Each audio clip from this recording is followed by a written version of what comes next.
جرح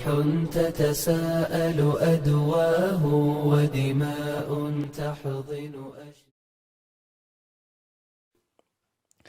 ومن الناس والدواب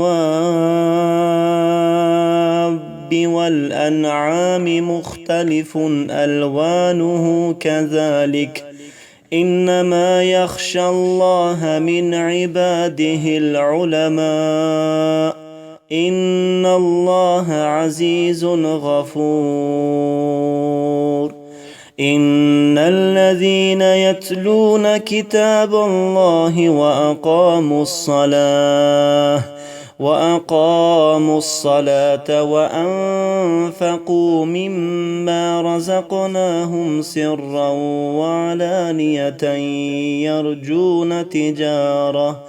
وعلانية يرجون تجارة لن تبور ليوفيهم أجورهم ويزيدهم من فضله إنه غفور شكور والذي أوحينا إليك من الكتاب هو الحق مصدقا لما بين يديه إن الله بعباده لخبير بصير ثم أورثنا الكتاب الذين اصطفينا من عبادنا فمنهم ظالم لنفسه ومنهم مقتصد ومنهم سابق بالخيرات بإذن الله ذلك هو الفضل الكبير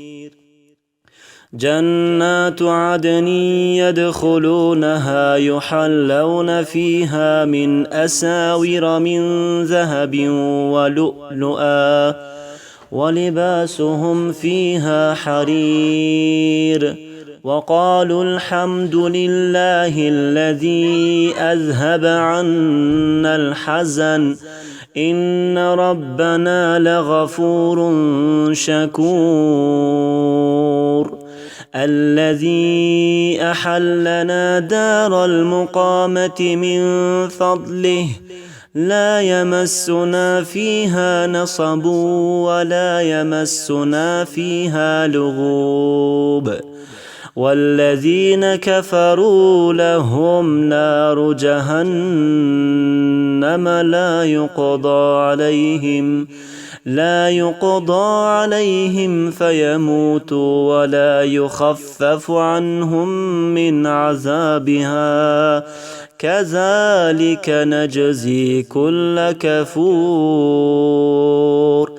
وهم يصطرخون فيها ربنا أخرجنا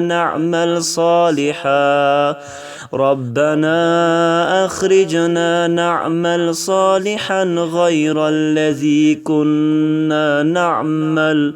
أولم نعمركم ما يتذكر فيه من تذكر وجاءكم النذير فذوقوا فما للظالمين من نصير إن الله عالم غيب السماوات والأرض إنه عليم بذات الصدور هو الذي جعلكم خلائف في الأرض فمن كفر فعليه كفره ولا يزيد الكافرين كفرهم عند ربهم إلا مقتا ولا يزيد الكافرين كفرهم إلا خسارا قل أرأيتم شركاءكم الذين تدعون من دون الله أروني ماذا خلقوا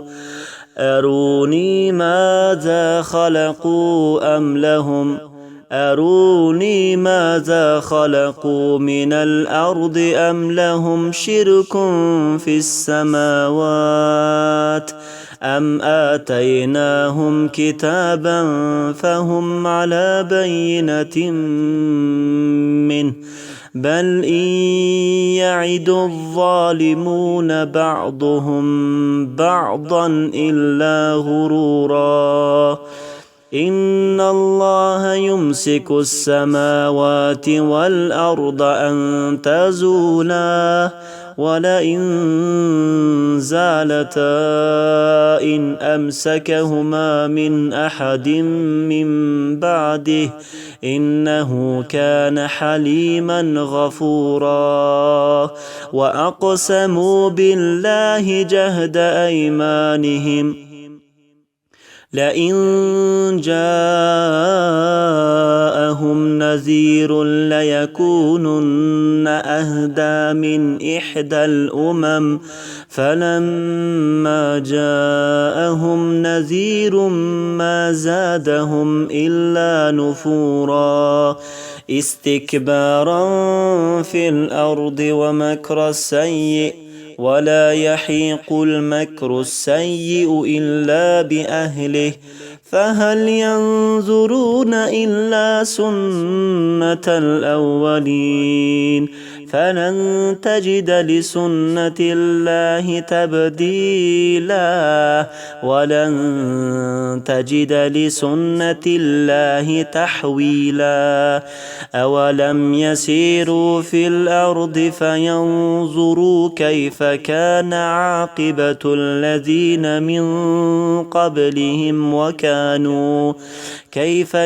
عاقبة الذين من قبلهم وكانوا أشد منهم قوة